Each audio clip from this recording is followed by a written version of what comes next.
Franz, danke dir für die Nominierung, ja. Aber dass du die 10 Millionen plus Zinsen immer noch gebunkert hast, finde ich ehrlich gesagt nicht so cool. Ja. Aber egal, sei dir verziehen, wir Rocker müssen ja irgendwie zusammenhalten. Ja. Und echt abgefahren, dass du mit der Kohle als Oberfußball-Indianer der Hertha helfen wolltest. Das hat schon wieder Stil. Chapeau. Mein Plänchen für 2021, Hauptsache die Butter wird nicht ranzig. Ich hab voll Bock und ich find's echt cool hier im Hotel Atlantis. War nur Spaß. Im Hotel Atlantik natürlich, weil untergehen wie Atlantis können von mir aus noch ein paar andere Leute.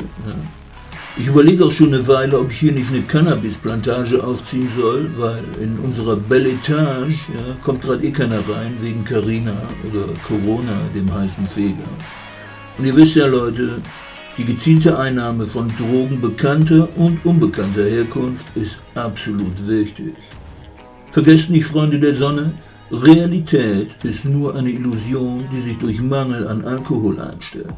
Keine Panik, bleibt cool.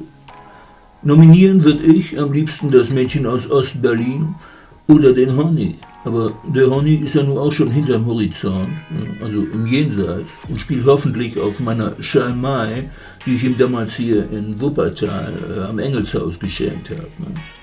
Aber warum eigentlich nicht? Ich nominiere einfach das Jenseits. Das ist doch mal abgefahren.